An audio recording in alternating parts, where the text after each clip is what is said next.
Rob, we were looking over the budget of this Halloween 2, and look, the last one made some money, but you still gotta tighten the purse strings a little bit here, bud. I mean, you've wasted a lot of money, like $50,000 on excess film for close-up shots of every character? You spent another $75,000 on these ridiculous location shots? What do we need a long hallway for in this random location that cost us a fortune? Well, I was looking at the idea for this film, and I just thought, we need a wide hallway at the end so that I could fit a fucking horse in it. A horse. A white stallion in the hallway. What do you need a horse for? What do you need a Clydesdale for? That cost us $100,000 to get a Budweiser Clydesdale and paint it white. What did you need that for, Rob? Well, actually, the horse was secondary to what I actually wanted for that, which was Sheri Moon Zombie as sort of an angel figure, draped in white, shadowed by spotlights. We need her in this. She's my inspiration, my muse. She's gotta be in this. Rob, what does this have to do with Halloween? I know the other films in the franchise have gone off the beaten path, but what are you talking about? And your wife can't act. What does anything in Halloween 2 have to do with Halloween? I think this has gone off the rails. I think I'm gonna have to get the producer now. Excuse me.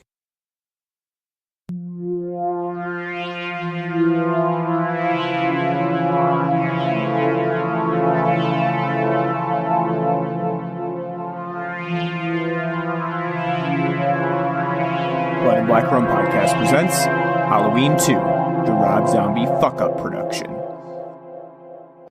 Hey guys, welcome back to the Blood and Black Rum Podcast. I'm Ryan from coldsploitation.com, and I'm joined by my co-host Martin. How's it going?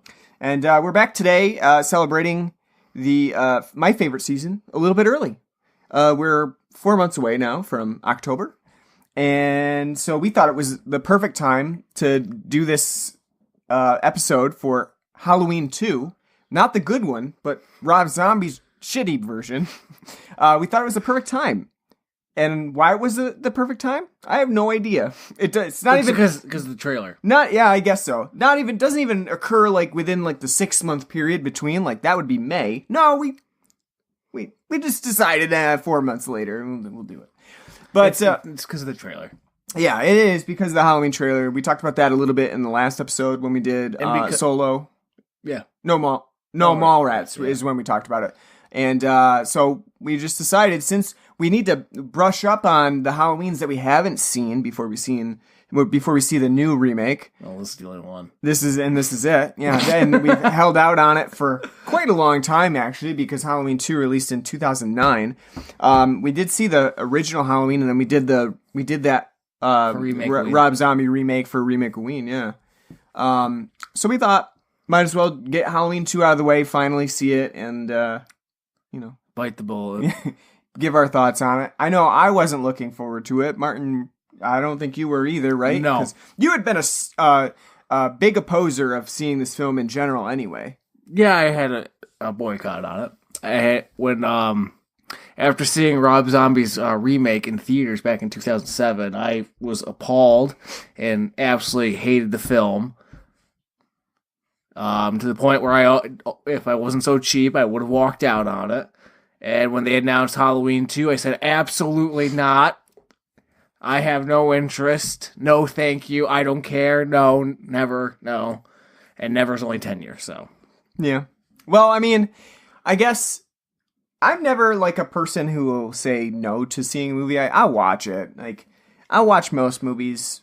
I've seen a lot of really bad ones. So I wouldn't categorize like even the original Halloween remake as like one of the worst movies I've seen. I've seen a lot worse. But with that said, I think it has an egregious level of being like a bad movie because there's a difference between it being like terribly made film because it's like the budget and just incompetence, and then there's terrible because Rob Zombie's Halloween.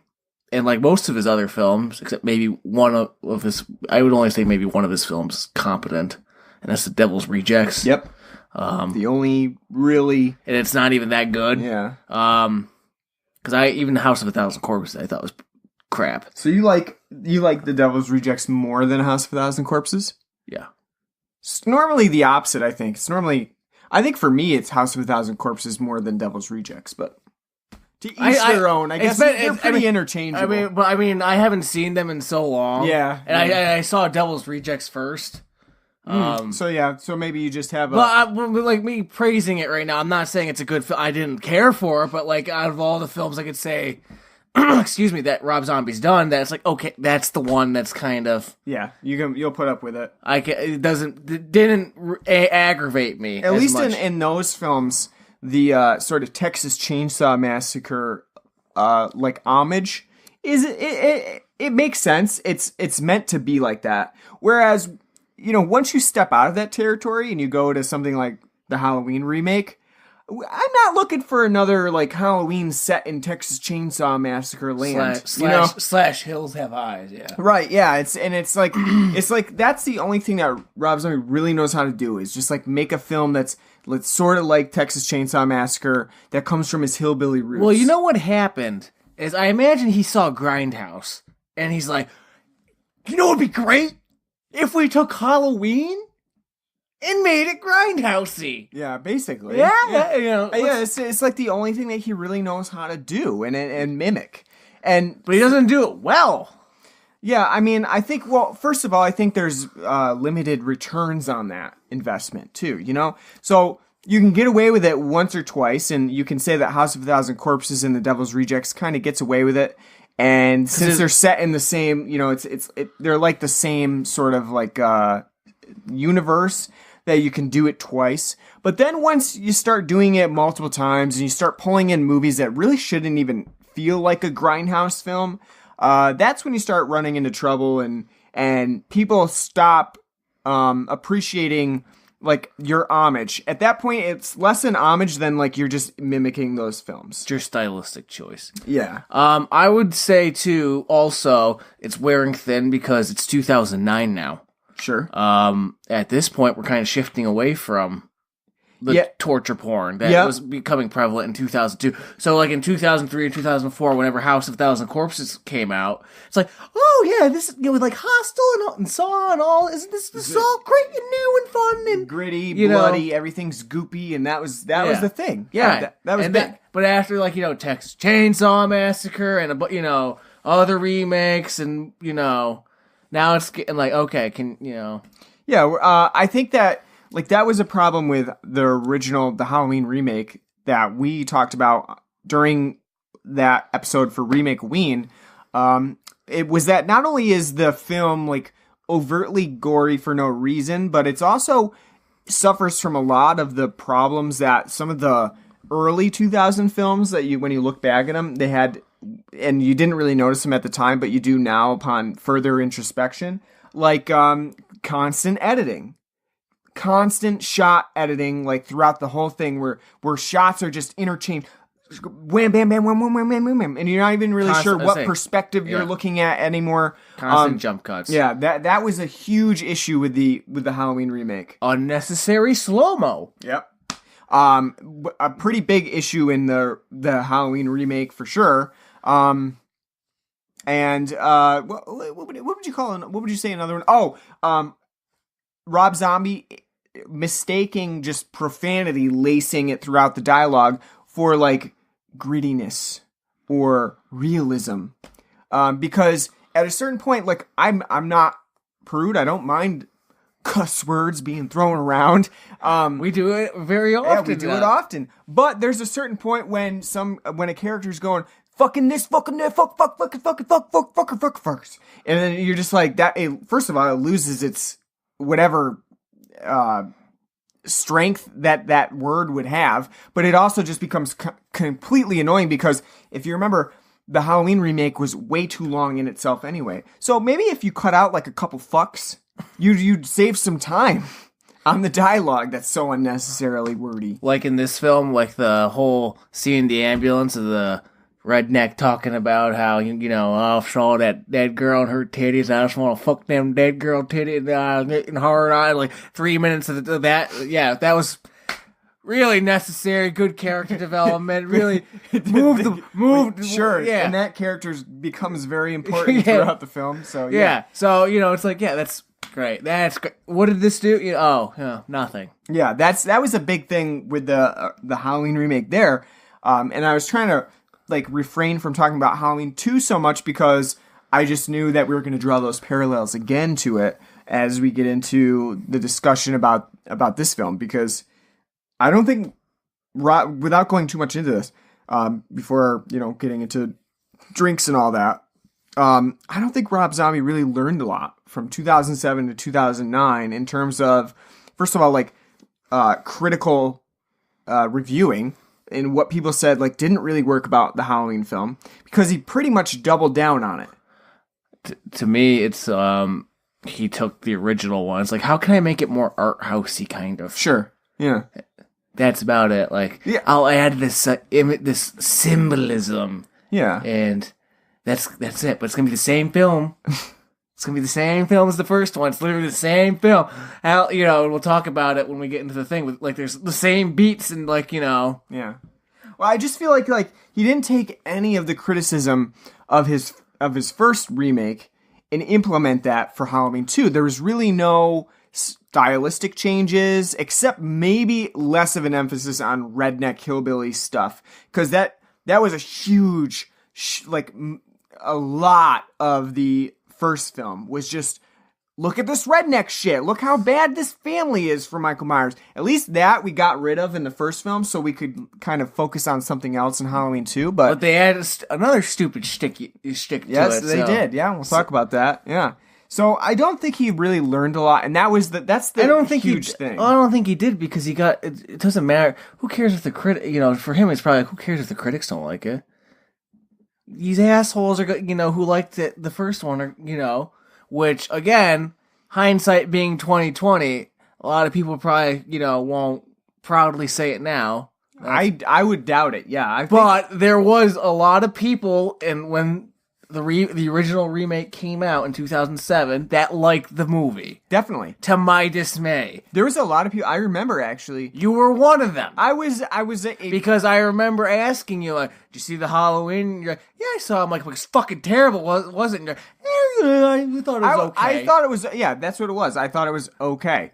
I wasn't Doesn't deserve it. Yeah, I mean. Doesn't deserve it. I mean, I wasn't, really critical of it. But I know a lot of people at that time were really like, this was a good remake. I like this movie a lot. Part of it was, again, the 2000s. Just, that was sort of the thing at the time. And now, I won't say that horror films have gotten more introspective and, complex or metaphorically symbolic. Not all of them have. Some of them have. Hereditary, recently released, is one of those films that, as a horror film, perhaps will push away some of its horror fans, but will attract some other people. So I'm not saying that horror in itself has to be super complicated or even have. Well, I was gonna say the big one wouldn't that be Get Out now?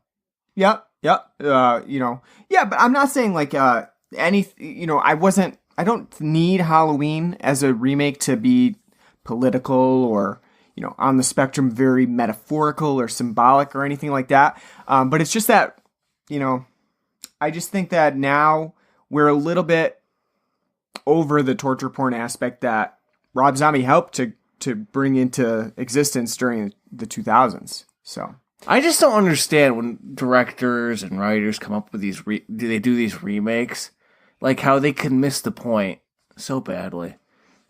Think of all the, like, not just Halloween, but Texas Chainsaw, which we reviewed. Mm-hmm. The remake of Texas Chainsaw Massacre, and the remake of Friday the 13th, and the remake of Nightmare, which we did. And the remake of The Hills Have Eyes, like how like all these like remakes, like how they totally took the original idea and like totally go and most of the time it's just diluted and miss the point. Yeah, most of the time it's just diluted into. What are cool elements from those films? People taking their clothes off, having a lot of sex, drugs, weed all over the place, people drinking a lot, and then murder. And those are like the main elements where they say like this would be a good remake because we'll get a lot of, teens and 20-somethings in who like to spend money on movie tickets to see this film. Like, if you think about it, too, especially going back to the early to mid 2000s where torture porn's a big thing, why didn't you do, like, a remake of, like a Cronenberg film? Mm-hmm.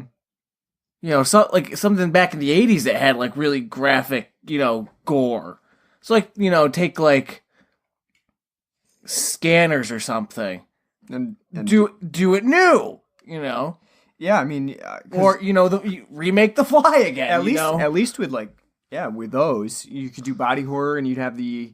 It would make sense for you to go a lot more violent with them and try to, like, up the ante on the gore.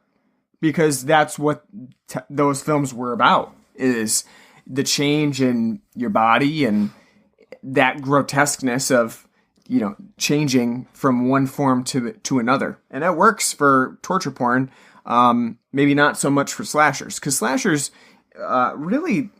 I don't know that they're meant to be super outrageously violent. It's more about the stalking aspect.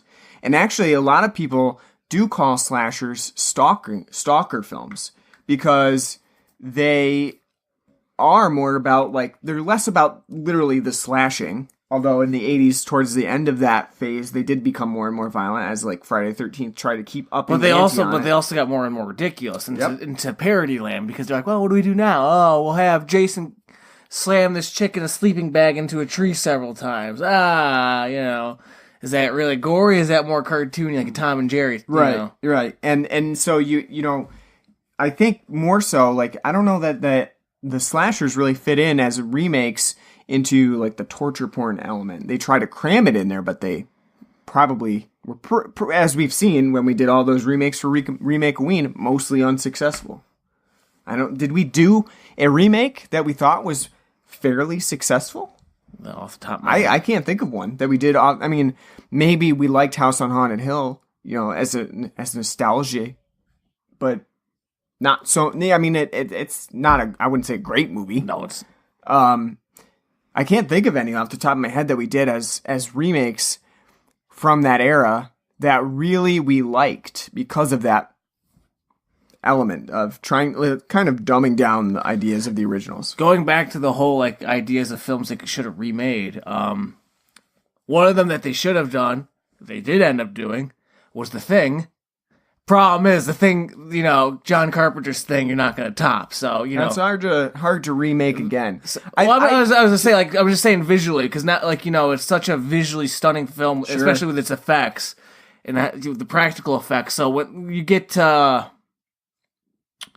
I was going to say, when you get to the remake, what are they going to do? Just put CGI into it. And it's like, I actually didn't see the remake, the new.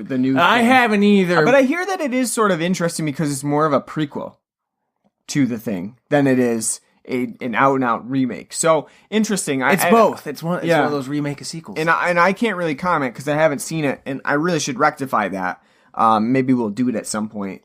Maybe we'll do Remakeoween Part 2. Because there's so many we didn't get to cover. I will say the zombie genre did benefit though from Dawn of the Dead. Which is like the one good part of the remake. I don't really like the remake of Dawn of the Dead. I did like it when I first saw it, but I was 14 when I first saw it. So true. I mean, I do like it. I think. I haven't seen it in a while. I mean, but watching it several times after, it doesn't hold a candle to the original, and I really do hate running zombies.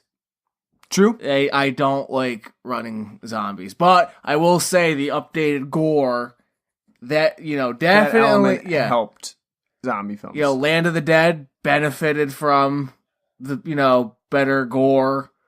Did it do that much for the film though? I don't know. I don't love Land of the Dead. I don't know. I don't either. I don't. But yes, you're right. It would have been an even worse film if it didn't have as much gore as it did. Yeah, and then 28 days later and 28 weeks later. Those are a little different though, because they're technically not zombies. So close. But I think in that sense, like you could say you don't like fast zombies, but they're not zombies, so you can like them. You know what I mean? Even though it's a zombie, but the formula is it's a zombie film though. Yeah, true. All right, That's like saying Resident Evils. They're not zombies. Yeah, that's true. Yeah, they basically are.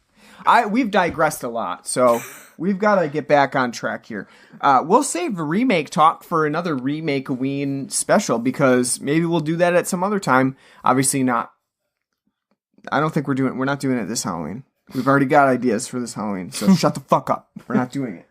All right. But if you have ideas, we'd like to hear them. That's true. Write to us at bloodandblackrumpodcast@gmail.com, on Facebook at facebook.com/bloodandblackrumpodcast, at Twitter on at blood and black rum. There's our promos for the middle of the episode. So, all right. So let's take a break real quick from talking about Halloween 2, and we'll talk about some of the alcohol that we got on the show today. It's pretty short today, but we did have one new beer that we haven't featured on the show before. It's Sixpoint Brewery's Bengali IPA. Haven't had it on here before. I've never had it before, and I don't think I've ever really had a Sixpoint beer before. I think maybe I've tried one once or twice at the beer fest that we go to in Saratoga. We already did that one. I know, but I'm saying. Oh yeah, that's true. Yeah, we did. I forgot. Yeah, right now he's holding a different beer, Sixpoint Citrus Jammer. We did do that a couple episodes ago. That's right. I forgot. We do so many beers, I forget which ones we do. So the Bengali IPA is a 6.5% IPA from Sixpoint Brewery. Pretty standard IPA. The reason why it gets its name Bengali is because of the lacing, I guess, on the, like, when they poured it out. It's kind of got a Bengal type color to it with stripes. So that's where it got its name. It went through a lot of iterations of recipes before they finally landed on the one that made it into the Bengali IPA. I thought it was pretty good. Like I said, it's pretty standard. I don't know that there's much that differentiates it from many other IPAs. Maybe just a little bit of the hop character. It's maybe a bit more. I don't know. Like I would say like West Coasty. Yeah, West Coasty, and maybe a little bit heavier too. And that's part of it comes from that 6.5%. But yeah, I thought it's pretty hearty, but also I would say pretty tasty too. It's got a little bit of juice flavor to it. I don't know. What'd you think? Because you had it today. I'm going to disagree with you. I will. The one point I will agree with, it's a very middle of the road IPA. Mm-hmm. Nothing about it really stands out. The one thing that really detracts from this, I agree with most of what you said about how it tastes, except the juiciness. I don't really think it's juicy. No. It's just tastes like a regular West Coast style IPA. The one thing I will say is definitely hindering it is because we drank it out of a can. For me, it tasted very tinny, kind of like a Heineken tin keg taste. And I guess I didn't notice it when I had it, but that's very off-putting. Interesting that you bring that up. So, I mean, maybe if you pour it out, or if you maybe had it it in was a bottle. because it was super cold too. I did notice that it was really cold in the fridge. Maybe that had something to do with it. I don't know. Interesting note. It was tinny to me, so I don't know if we've had 6 Point before. Sure. Like and that one's not tinny. No. Maybe, and to be fair too, I did buy this as a clearance item at Price Chopper because they had it on sale. They were trying to get rid of their stock, so maybe it's somewhat old too. Could be. It could be old. So It had the expiration, on the bottom. Yeah. So also that could have been a factor in why the 6-Point Bengali IPA was tinny, but wait, no, they don't have an expiration date. It's just when it's canned on. So, but yeah, I mean, I would get the 6-Point IPA again. I think it's pretty. It's a standard IPA brew, but there's nothing wrong with being a standard IPA. I'm always down for that. So, well, it better be a good price then. That's true. I think that the 6 Points tend in our area to go a little bit more expensive than some of the other beers around here, mostly. And that's actually weird because I'm pretty sure 6 Points from New York. So it's kind of weird that one of the relatively local Brooklyn. Yep. So it's pretty relatively local for it to be much more expensive than one of our other beers around here, but that Brooklyn rent's not cheap, so that's true. Anything else that you've had that you want to talk about in terms of beer? Nope. I pretty much haven't experimented recently. Just been drinking Jenny Ruby Red Kolsch. I haven't been drinking a whole lot because I'm on a diet, so And I'm working 50 hours a week, so I am drinking. Yeah, I can't be drinking fuckloads of bread if I'm trying to lose weight or not lose weight, but get in shape. I don't want nobody who has, because you can't see people on the podcast, they don't need to think that I'm fat. I'm not fat, guys. I'm trying to get down from 160 to 150. But I'm 4'8", so no, I'm just kidding. No. Now that they know how I'm not fat, but I'm also not skinny, let's head into Halloween 2, because... I mean, they just have to go to the the Facebook page and then click on Ryan, and then they could see... Then they could see me. Yeah. Or you watch one of your video reviews for Coldsploitation. Yeah, but I do the angles. I can only see my head and neck, so they can't see the lower body. So they don't know I'm fat. Well, if you don't have a double chin, you're probably not going to have True. Gigantic gut. True. Well, you know who is sort of fat and really tall? Michael Myers in Halloween 2.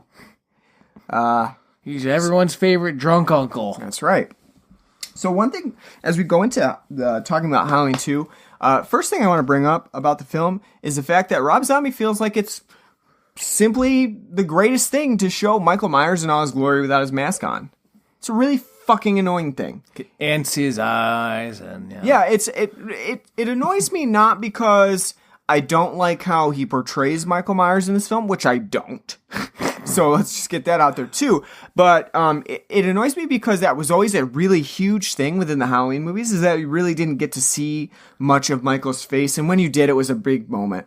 There's only a few of those throughout the series. But in Rob Zombie's Halloween, he really doesn't give a shit. And even shows Michael Myers' face like outright during some like exterior day shots. And so there's really no mystery to the dude who's behind the Michael Myers mask. And I guess you could say that part of that stems from that we know Michael Myers from when he was a kid, because we saw it in Halloween, the first movie, but I still don't like it. I don't like that we get to see him. And it doesn't help that the dude looks like a really fat, giant Jesus Christ. I don't know. I mean, I guess the only reason why he went with something like this is because it sort of resembles Rob Zombie or like the people he might run around with. If he was like 7 feet tall. Yeah, I mean, it might resemble like dudes that he hung out with while he was in White Zombie. Maybe that's why he went with this character design, but I just don't like it. What about you? No, I don't. I think it's stupid. I think him I compared him to an extra in Hair, because he's just like this, like walking around. They might as well just have him walking around Haddonfield and like have like Tesla's cover of Signs playing, like, and the sign said, "Long-haired freaky people." That wouldn't be out of the norm for this, like a Rob Zombie movie though, because he does tend to feature really weird soundtracks for his movies, but that'd be more normal though. Yeah.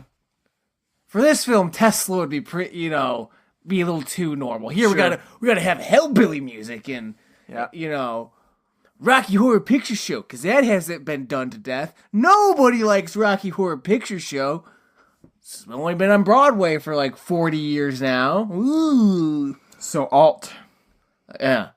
Yeah. So that was the first thing I wanted to point out. How many Black Flag references can we get in this film? Yeah, well, let's talk about that in a second. That is the first thing I want to point out, though, is that Michael Myers in this film, I don't like the design whatsoever. It is even worse than the first film, because at least in the first film, you just see him kill poor Danny Trejo looking like a hobo, and then he gets his and Ken Foree. And then he gets his jumpsuit and the mask, and then he's fucking Hulk Hogan, Michael Myers. If Hulk Hogan lost all his money and became homeless, Here, it's like, well, we're going to take that, but for half the movie, he's just going to be walking around Haddonfield and the fields and contemplating life, like, Yeah, I mean, he looks like an Assassin's Creed character. And why the Norman Bates thing? Style, like, mother tells you what to do. I'd have to ask Rob Zombie that. Where did that come from? why. I mean, I guess it was really Rob Zombie's creation because it's not like that's a thing in Halloween, in the original Halloween. No, John there's Carpenter's no... Halloween. There's no reference to his mom. I mean, he really doesn't care. The only thing we get about his mom is that end shot where they come home, and then take the find mask, sister, and then she starts screaming. I mean, that's really it. I don't know where that came from. I don't know why that. Maybe just because that's a thing serial killers might have.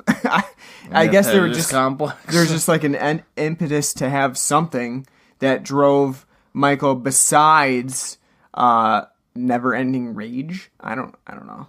It's I think it's more just supposed to be symbolic, but it's never really explained. But it's like over convoluted. Yeah. Like, at least with Norman Bates, whether you're watching Bates Motel or the original Psycho, that's at least it's actually in his character.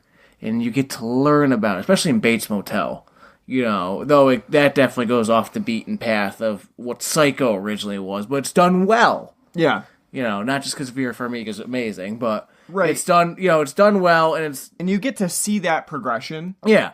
Here, it's just. I mean, yeah, he was out of all his family in the first one, he only liked his mom. You know, he hated his dad or stepdad or fuck buddy to his, whoever the fuck he was, you know. Yeah. They didn't even explain if he's actually his dad or not.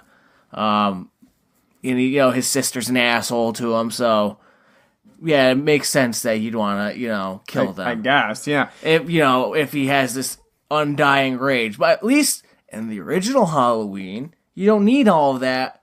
Because, again, as we've mentioned 1,000 times before, when discussing horror films, leaving some things up to the viewer's imagination is the best way to go. And now tacking on this, you know, like, yes, mommy, I'll do this, mommy. And then when you add that on with Laurie later on, it's just fucking stupid. Yeah, I think the idea was that they needed another way to make Laurie go crazy at the end of the film. So they had this so that she could be impacted as well as sort of like a shared. But is that also supposed to be like a paranormal thing too? You know, like is that also like the spirit of her mother? I think they leave that out in the open. I think it's more just a shared psychosis that occurs. Like let's take like a little bit of like Halloween 6 that didn't get put into the original and like, you know, tack it on here of like adding paranormal bullshit. I mean, I guess you can take it both ways. No, I'm saying I don't know how to take it. It's just stupid. I'm just saying, like, was that what it's supposed to be? Is it supposed to be this spirit of Sheri Moon Zombie? Like, you know, like, we're going to be a family together. I definitely think that it's more of a shared psychosis between the two of them. So it's Halloween 4 then, where basically. it's the connection. Yeah. But there's like a connection between them of a psychosis wherein they both are experiencing this weird vision of their mom, and it's like the bond and link between them. But she's not old enough she wasn't... True, she's not old enough to know her mom in that sense. That's why when she finds out that she, you know, is Michael Myers' sister, she's like, my life is so fucked. It's like you were... like 4 months old, you know, and you've been living with the Strodes until Michael killed them. So, yeah, your life's been fucked for a little bit, but you didn't know anything about that, so calm down. Laurie went out and bought that book that Sam Loomis wrote and whipped through it in like an afternoon sitting. So she did see all the pictures in the book, so she knows. She knows who her mom is, I guess. Was it like, did Sam Loomis have pictures of her mom at like a strip club? Like showing, like, I don't know. It did seem like there's a whole bunch of pictures of them in there. And like somehow Sam Loomis had just gotten a hold of all the family portraits and... Oh, he was probably at the strip club taking the pictures. Like, oh, yes. Could be. Yeah, so, I guess with Halloween 2, the one thing that I kind of like... is that the film picks up directly after the events of the first Rob Zombie Halloween, in much the same way that Halloween and Halloween 2 from John Carpenter does. So they both pick up in that sense. This is an extension of Halloween. They even go back to the hospital setting from John Carpenter's Halloween 2. And that all kind of plays out in much the same way as the original. And I kind of like that. I think that's and one thing that I will say about Halloween 2 from Rob Zombie is that he does include a lot of callbacks to the other films. So in that sense, I do like that. I think maybe that's probably one of his best contributions to the series is that he was able to fit a lot of just callbacks and stuff like that into the film so that people watching can be like, well, there's a remnant of a better film. You know, and they get sort of a rush from that. But like I did like that. The problem with that opening scene is that it is fucking totally unnecessary once after about 30 minutes we find out that all of that is just a fever dream. That is probably one of the biggest nitpicks for me in a film is that you're into it, you're like literally going on. I think this really is, that opening is like 30 minutes long. And all of a sudden you're brought out of it and it's like, hey, remember all that stuff that you just saw? Doesn't matter. You can just forget that it happened because literally in the scheme of this movie, it makes no difference. So right there, we already lost a half an hour of a 2-hour-long film. This film, Halloween 2, is 2 hours long. And that is way too long for a slasher film to begin with. But when you have a 30-minute dream sequence like that, it just completely annoys the viewer. Because everything that they've seen thus far has really been worthless in the scheme of the film and all of its themes. The only thing that I would say the only important thing is the vision of... Buddy? Oh, yeah, well, Buddy, yeah, I guess. But the vision of the horse and Sheri Moon Zombie as this ethereal mother figure that Laurie's apparently seeing in her dream. So you're right. Maybe there is some sort of ghostly connection there that we don't really. Well, because in the opening flashback we see of Michael in the sanatorium because it was the 70s, so they still had sanatorium signs posted. He was explaining the dream of her, and he said she was like a beautiful ghost with a white horse. Mm-hmm. So that's what I'm saying. Like, so is she a ghost? Maybe. Is she a spiritual being? Is there so is there supposed to be like some kind of, or like, you know, they don't explain. Why would the ghost of young Michael be there? Well, I think it's more. It's not the ghost of young Michael. I think it's more like a split personality. Could be. I don't know. The whole thing's really stupid. The whole horse thing and Sheri Moon Zombie is really forced, and I feel like it was a way for Rob Zombie to be like, Sheri Moon Zombie needs to be in this film again, and we need to find a way to get her in this movie. You know, if I was the producer, I said, 2x4 would do just as good as a job. Pretty much. Yeah, it's just, it all seems so unnecessary.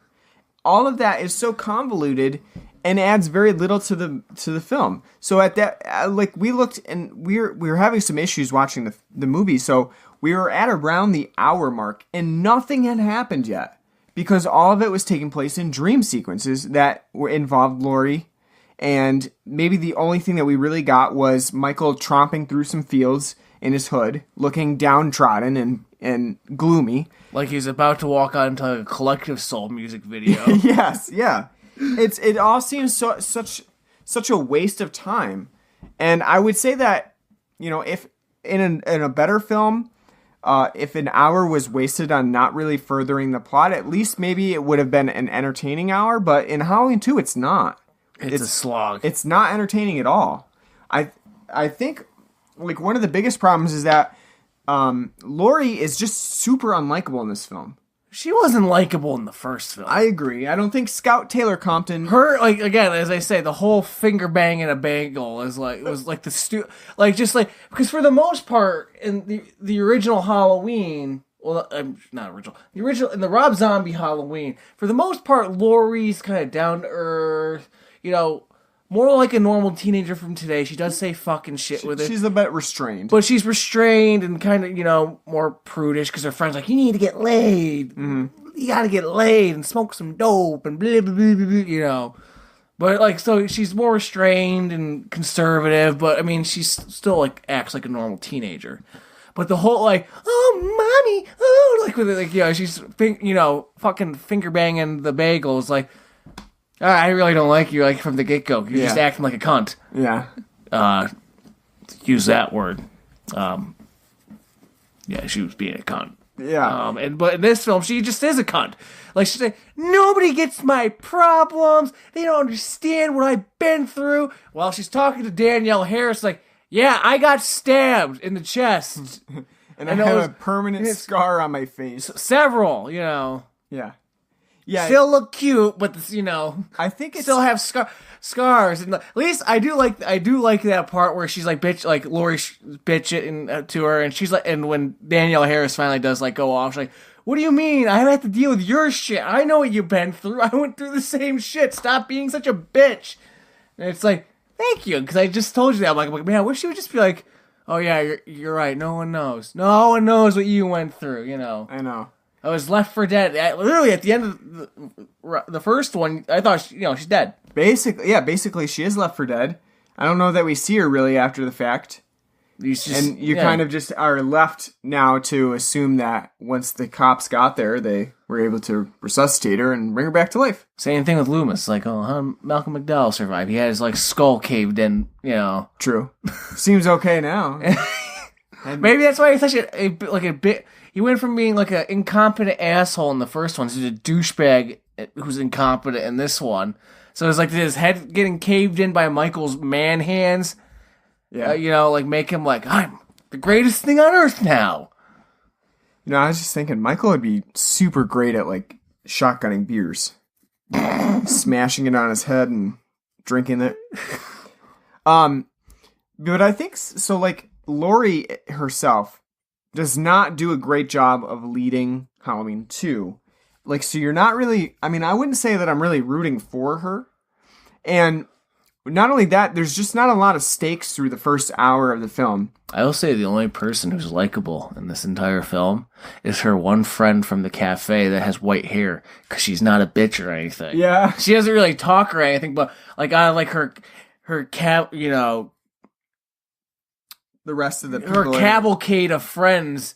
She's the only one that's kind of like, can we be kind of normal? I mean, yeah, I'm gothy punk because that's what the film requires me to be.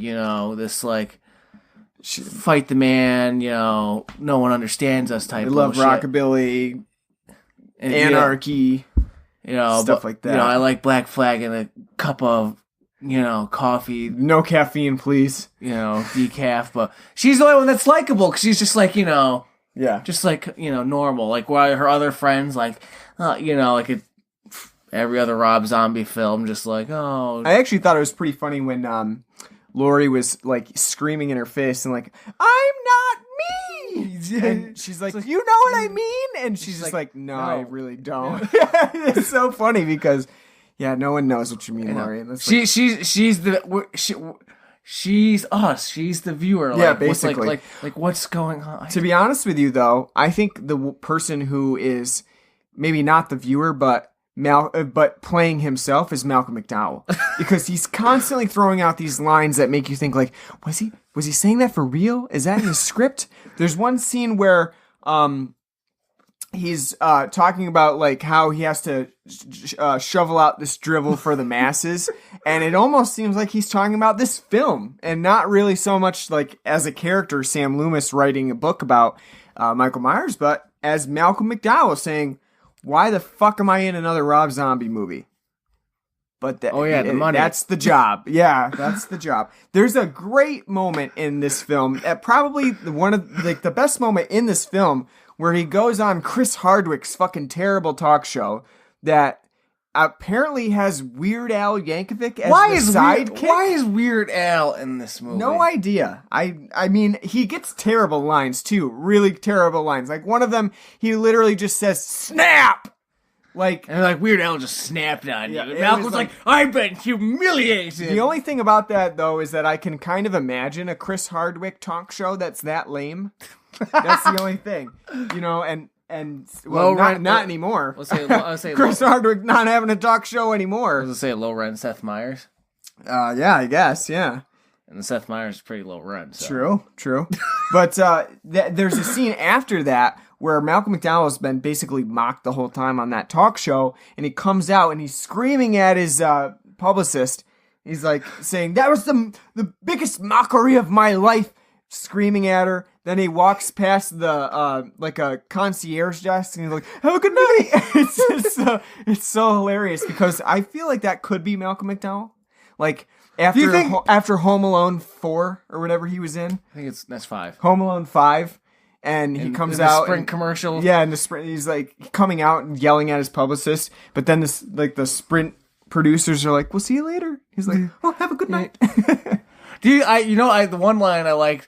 And so again, it's like so out of character for Sam Loomis. Like when he says to his publicist, "If I wanted your opinion, I'd beat it out of you." You think he was saying that's like Rob Zombie? Like Rob Zombie's trying to give him like directorial advice. True. He's like, "Look, if I wanted your opinion, I'll beat it out of you." You know, I'm a classically trained actor. I know I was in Caligula. Damn it, you know, I was in A Clockwork Orange. It's Prodigy. I know what I'm doing. I can see it, but that's the thing. Even more so than the first film. Because at least in the first film, though, I don't think Sam Loomis is a good character. He's an incompetent dumbass. Yeah, he's like the guy who doesn't really know what he's doing, but he's like, "I'm going to try to fix this guy." At least Malcolm McDowell was kind of a breath of fresh air. It's like, why are you here? Here, though, it's like, what a bastard. And he also has a ponytail. Mm-hmm. So automatically that makes the first one better. But I mean, like here, it's like, what a shitty human being and bastard you are. And not only that, it's like totally missing the characterization of Sam Loomis in the original film. And it's not like Donald Pleasance's character in the original films is complex. He literally has one note of Michael Myers is the reincarnation of the devil, and he must be stopped. Well, that also makes the stakes a little bit higher too in the original because, like, this is literally all that Sam Loomis has done his entire existence as a doctor is just try to figure out Michael Myers, and he fails, and he fails, and then he fucks up, and then that's his biggest mistake is like this whole scenario that gets set up that Michael Myers gets out, and now he's trying to be the town crier, telling him, "Go get the fuck out of here!" Yeah, that's the original films. Here, you get that in the first film where he's like, "I tried, I failed, I couldn't help," but then he's an asshole. I'm gonna sell a book about it, and then I try to help, and I get my head caved in. Now, in this one, I sell another book about it, and I'm an asshole, even bigger asshole about the whole thing. It makes a mockery of like the whole idea. Like in this case, like if Sam Loomis is selling this book, he's obviously not that concerned, about Michael Myers coming back and attacking or doing whatever. It just makes the whole thing seem less suspenseful, less tense. And I would say like Halloween 2 is really not that suspenseful at all. This remake is not suspenseful. Like I said before, the whole first hour of it really doesn't even move anything forward. So you're wasted an hour. Michael Myers hasn't even really been on screen besides stuff that happens in dreams. And you're basically putting up with Scout Taylor-Compton yelling and screaming about things. Being a bitch. A Frankenstein saying lewd things to kids in the playground area. And then having sex with some stripper in a strip club. All of that stuff is just unnecessary. The biggest thing is not fun. It's just not fun at this point. And I think that is a huge problem with this remake, because Halloween 2 is a lot of fun. It's a good movie, but it's also fun. It's set in a hospital. It's campy. It is campy. The hot tub scene, for one thing, is a really campy part of Halloween 2.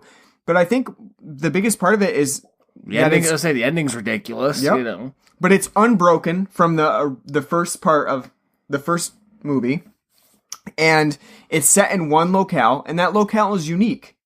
A hospital setting is unique, interesting, mostly abandoned. The atmosphere is there, so I would have even probably been a little bit more open to this Halloween 2 remake if they had just kept the hospital setting. But Rob Zombie's got ADD, so he couldn't. He absolutely does. He's got to have Laurie go to her gothy friend's house, and they're like, "I want to get drunk," while she's sitting there. They're all just sitting there already drinking beer. It's like, "I want to get drunk and go to a party. So they go to the most elaborate party in town. The over 18 Hocus Pocus party. Yeah. It's literally the party from Hocus Pocus. That's all I was thinking of. It's very elaborate for a small town. It was imagining Bette Midler to come out and sing a little, nice little I gotta say I'm jealous. I wish we had something like that here for Halloween. Last Halloween, tried to go around looking for things to do and ended up at the only bar that was basically open. So I am a little bit jealous about that party, but I'm not. That party looked like it sucked. well, I've never seen a party with like a band and titties, and it's just like the most boring like party.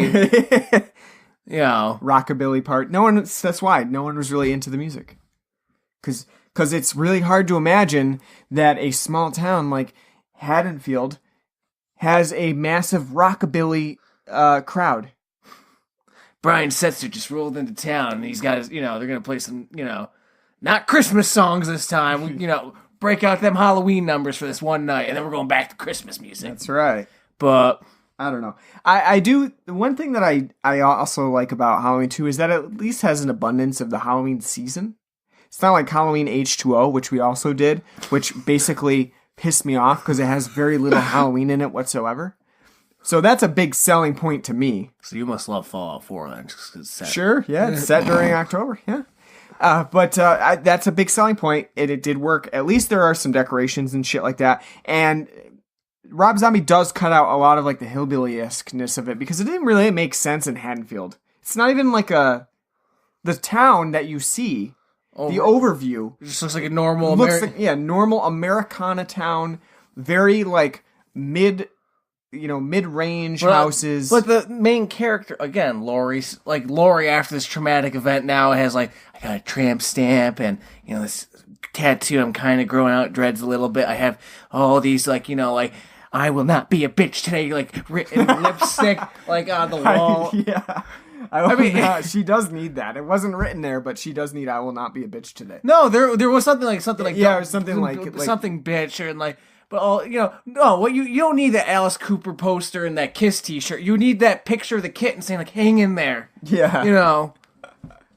Hang in there. Yeah, that's probably one of the most drastic changes from Halloween 1 to Halloween 2 is that Laurie went from being straight-laced girl to like metal goth alt girl in no time flat. I mean, this obviously it takes place 2 years later, but at the same time, does that really believably seem like Laurie? Why would she turn to all that? She finger banged the bagel. I guess. Why would she turn to all that and anarchy when she clearly cannot like put up with anything dark because even like the Frankenstein bothered her? Doesn't make sense why she'd turn to Alice Cooper as a role model. I don't know. I've actually started to try to give up on figuring out what Rob Zombie is really the pop culture things. Yeah, they don't make sense. I mean, how many like 17-year-old girls do you know are like, I love Kiss? Yeah. It seems like a Rob Zombie fantasy land of like shit that never happens in real life, but he's thinking like, well, maybe. Well, especially as it says, I mean, now you may be able to find someone on the internet, but like, oh, maybe there is somebody out there too who likes, this kind of quirky thing. But even still. Yeah, I just think like, because like I said, it's funny because everyone you run into in Haddonfield's got like some kind of like Black Flag song playing, like the guy that when Laurie's lying in the middle of the road, like help, and he comes to the rescue her. What's he play? He's not blasting, like a nice, country song, nice Garth Brooks tune or anything like that. Nope, he's, they might as well just had like Black Flag's My War playing throughout the entire film. That or Rob Zombie's Dragula, just like, Rah!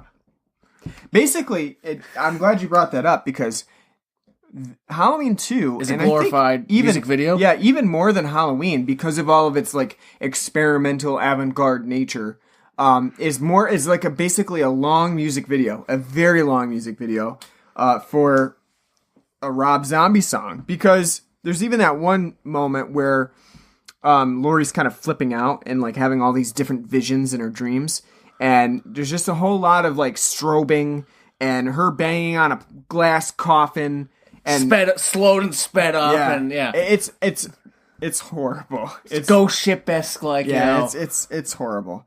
That sort of stuff is the whole Sheri Moon Zombie walking the horse through the field when it's like, with like the white light and the background being that looked like, like I said, that looked like something like you'd see like a 90s like music, like early 90s music video from like a grunge band, like here's Collective Soul's new song, and it's just like it's totally cringy. It doesn't fit. I don't know why Rob Zombie was like, this is what we're going with for the story for Halloween 2. It just I don't even know what else to say about it because it's so off from what you would expect from like a Halloween movie to do. It just completely misses the mark. What did you think of the kills? Boring. Pedantic. Overwrought with they dragged him out. That poor nurse, that took forever. Like it was like a 5-minute beat down. She's already dead, but like nope, we just still see Michael hacking away, Surprisingly, a lot of them sort of happen off screen too. Like a lot of like the stabs themselves, they happen off screen. So you're right. I mean, that's fine because I like I said, I don't, whether it's gory or not. I mean, isn't the issue. I think, like I said, it's like overwrought. It's not like a quick kill or anything. Yeah. That's why I did kind of like him when he gets Danielle Harris and kind of like. No, not Danielle Harris. The one normal girl that's not normal that I said I liked. That's her name was Maya. Yeah, when he like grabs her by the head through the door and like then drags her away. That was cool. But that's like quick and to the point. But like while everyone else, a lot of the other ones are really drawn out and stupid. And poor Danielle Harris. That one, like we didn't even get to see it, and then we get to see it in slow mo and flashbacks 3 minutes later. It's like, why didn't you just show this while it happened? Why do you have to have Laurie show up to the scene and then have it be like pieced together?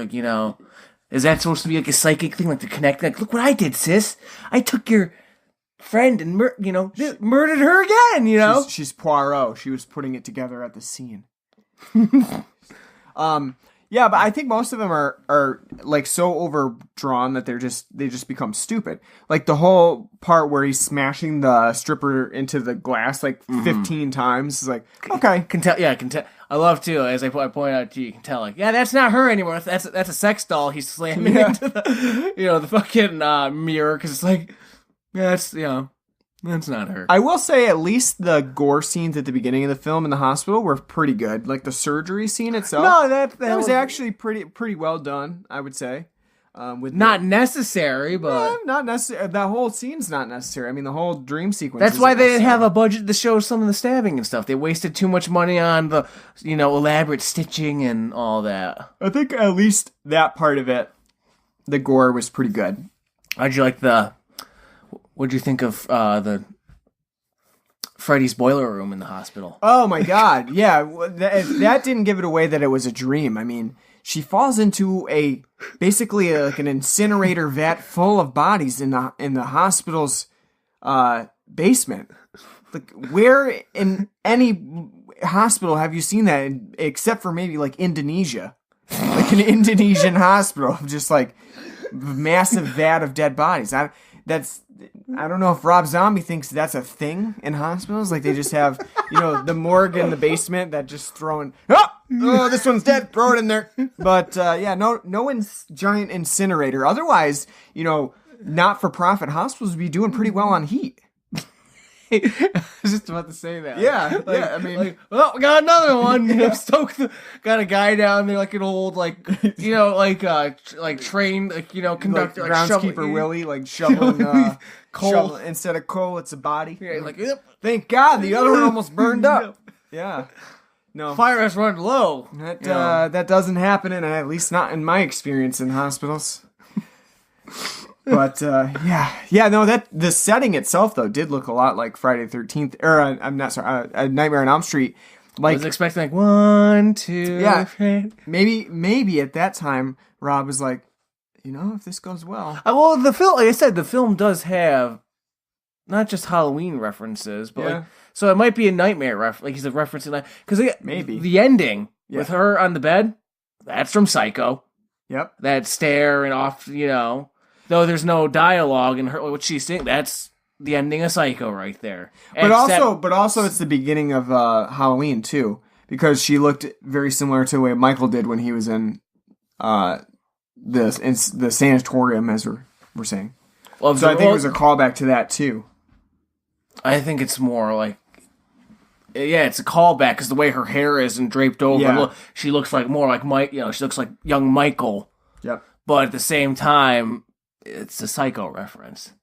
And I think as you mentioned that too, like maybe he was attempting to like reference other films, because at the end there's the very clear Texas Chainsaw Massacre reference with all the pictures during the credits sequence. And then they did that in the first one too. I believe so. Yeah, I mean it was a similar. And at that point, it's hard to say is he meaning that to be like a tribute to Texas Chainsaw, or is he just copying because that's what he knows? So does that mean also too then Texas Chainsaw Massacre is a ripoff of that part's a ripoff of Nightmare? I mean not Nightmare, Night of the Living Dead. Because of the ending. Possibly, yeah. I mean, technically, I don't know if it would be a ripoff, but yeah, I mean, it uses that same still frame, news-esque. But to be honest with you, it's in those two films. I would say in both Night of the Living Dead and Texas Chainsaw Massacre, it's pretty effective.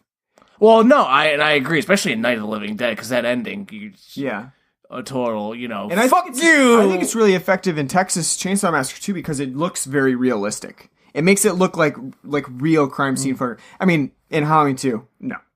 Yeah, it doesn't look realistic at all. And it's kind of shoved in there at the end. But, yeah, maybe that's what Rob was going for. Maybe he wanted to just send up everything. Maybe that was a Hocus Pocus reference. Wouldn't that be great? Like, it's, Why wasn't Bette Midler there topless? If he really wanted the reference to shine through, he would have had Bette Midler there topless. Would have been great if we heard in the background, like, the wind beneath my wings, Yeah. Well, here's another thing then, as you mentioned Bette Midler and singing and stuff. The music for this film is terrible. It really doesn't use the theme song at all. Only at the end, and there are a couple of moments where it does like the... But other than that, like, it doesn't... It's, first of all, it's not trying to be like that. And also it's really understated too. I don't think like the music ever really makes a point or because they're too busy playing shitty covers of rock songs from the 70s. That's true. Yeah. Hey, are you tired of hearing a cover version of Love Hurts? Well, too bad, because you're going to get another one. A particularly egregious one at the end of the film. Yeah, it's pretty cringy. Do you have anything else? Do you have anything else to add here? I'm running out of things to say because this film sucks. Yeah, I mean, for the most part, I would say that Halloween 2 is quite a bit. And I didn't think I would say this, but it's quite a bit worse than the original. They're not original. I keep saying that, but we'll save that for the rating. Nah. All right. Well, I mean, I think we're pretty close to a rating now as it is. So, this film's getting an extra point down because no Danielle Harris boobies. That's true. I mean, you do get a lot of boobies, but no Danielle Harris boobies. She got paid for the first one. She's like, I ain't doing that again. Yeah. But... Well, do you want to do the rating? Do you have anything else that you want to talk about? We might as well. I really don't have anything else to say. I just think that this film is... It just doesn't do much right. And let's just do the rating. I have nothing else to add that's constructive about the film. Unfortunately. I almost feel like, imagine like a film critic's probably sitting there like, what do you say about this one? Like, it's just like...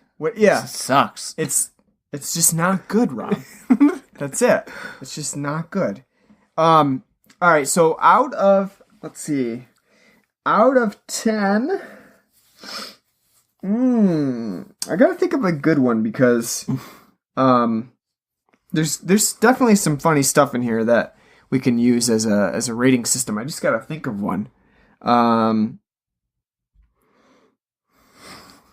Oh yeah, out of 10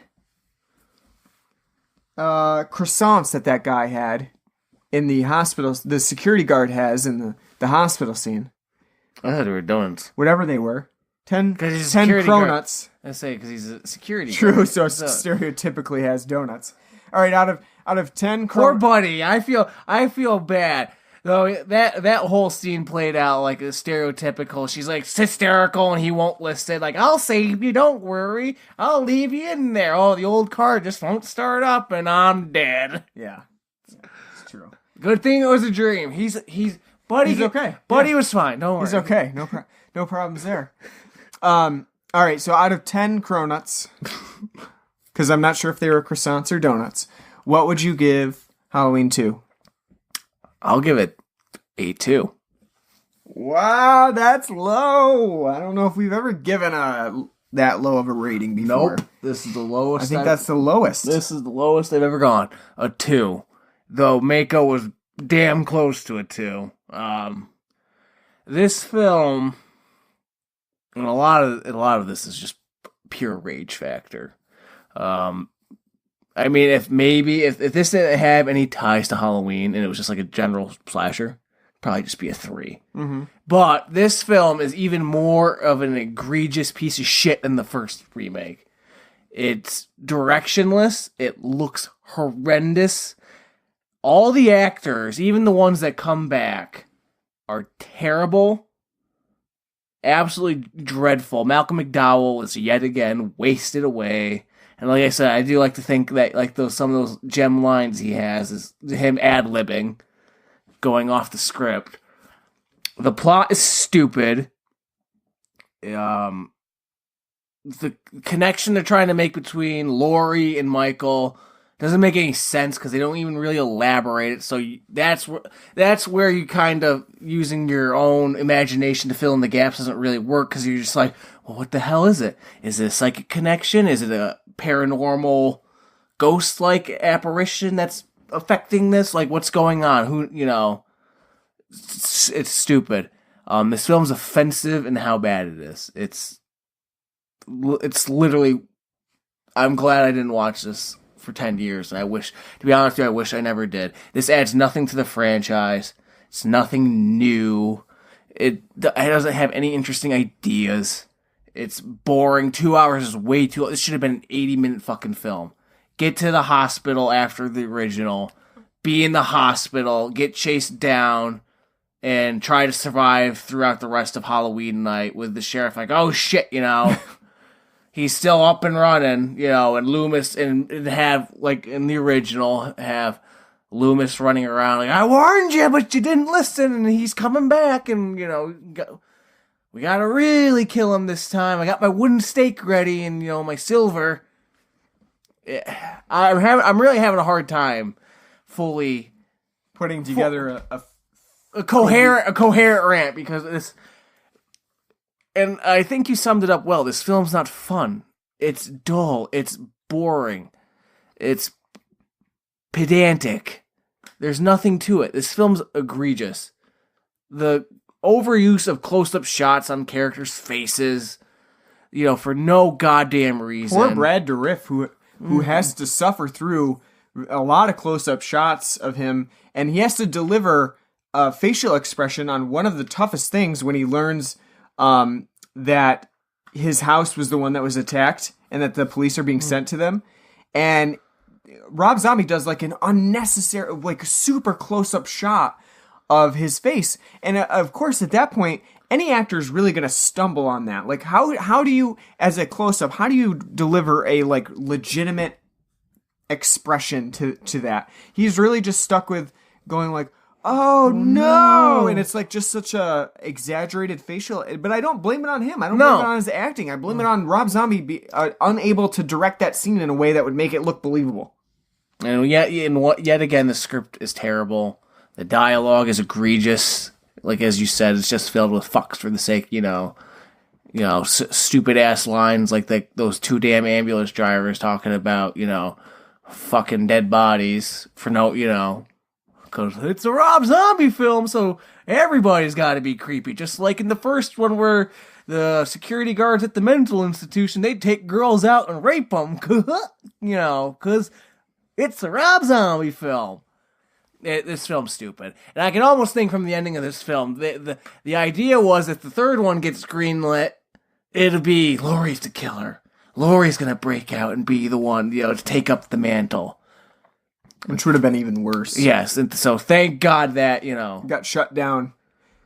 I don't know. I don't know if he had an idea for a third one or if he's like, that's the second one, that's it. But I hope if he did have an idea, the studios were like, no, you have cost us too much money.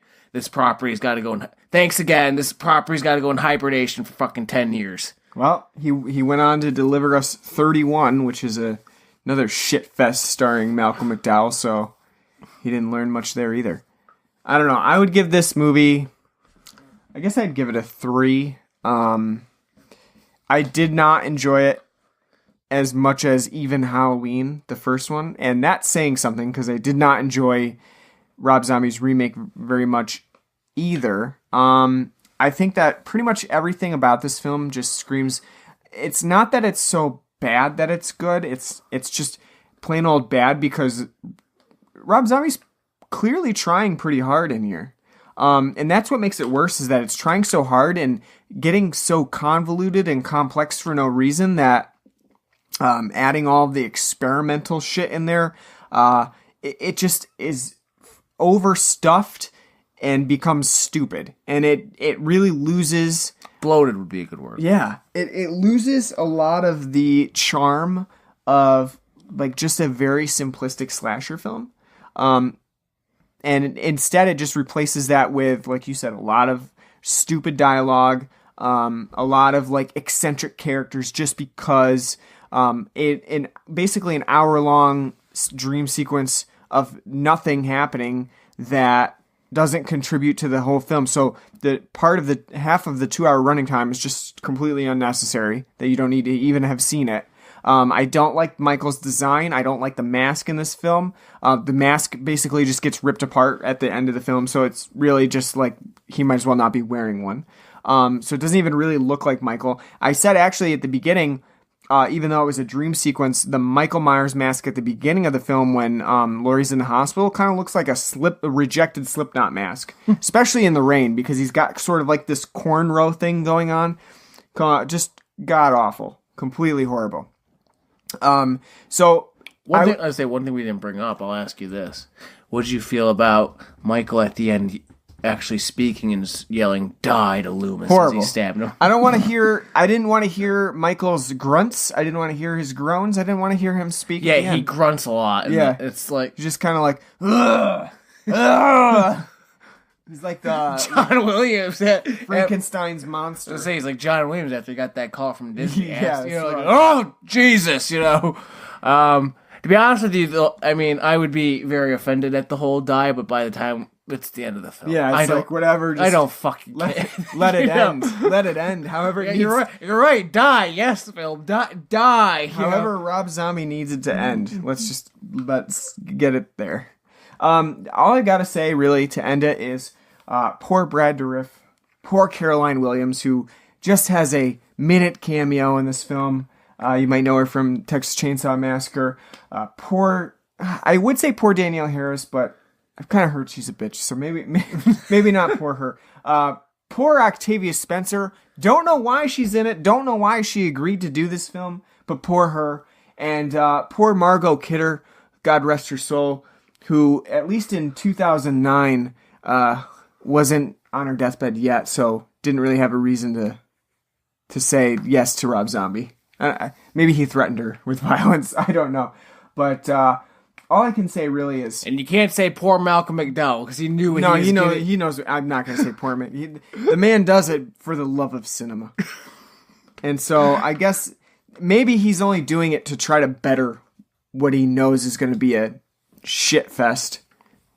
His best role is in Wing Commander 2 as one of the characters. He's trying to give it his all and make the final... Is he? I don't think he's giving it his all. I think that delivery of "Have a good night" is probably one of the best. So I do think he's doing it in like a playful way, in that like he realizes, even though Rob's taking this very seriously, it's gonna just be terrible. So he's really like doubling down on the terribleness and intentionally hamming it up. overacting. Yeah, because I mean, think about all the other characters in this. They're not really overacting. They're just not acting well. Brad Dourif is a little bit. A little bit, but they're just not acting very well. Whereas Malcolm McDowell is acting well, but in a ridiculously over-the-top way. I would also say Scout Taylor-Compton's overacting. Yeah, but intentionally or unintentionally?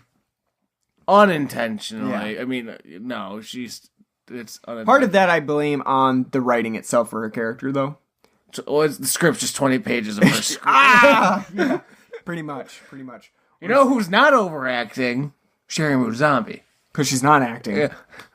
She, she's literally the living dead girl. She has no life. She's been in 6 or 7 movies now.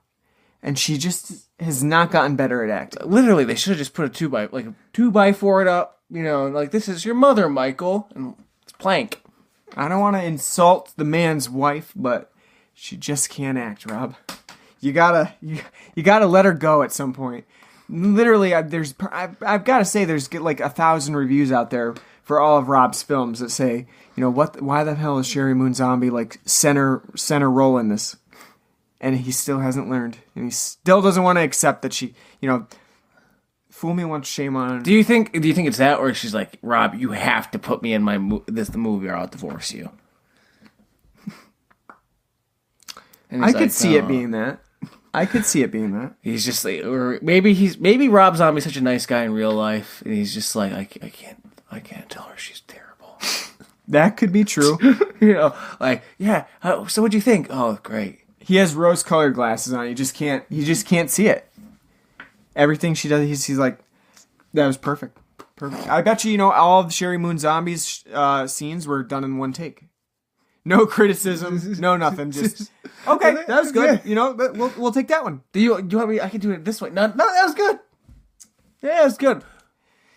That's all I got for Halloween 2, man. That's it. That was all I could muster up. We're lucky we even finished the goddamn movie. To be honest with you, I would love to if I know we don't have the connections, but I would love to get John Carpenter and just have a sit down chat with him about it. I'm sure everybody would love to have a sit down chat with John Carpenter.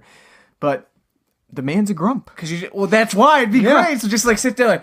So you just ask him. So what do you think of Rob Zombie's Halloween, parts 1 and 2, and just go. Yep. Let him go. Because it'd probably go off into a tangent how he hates all the sequels after Halloween. It's like, I didn't even want to do the second one. I didn't even fucking want to do that bullshit, but I needed the money. True. That is absolutely true. So. Yep. And then they'll get down to how he did Ghost from Mars and money. All right, what do we got on the docket for next time? Ant-Man and Wasp.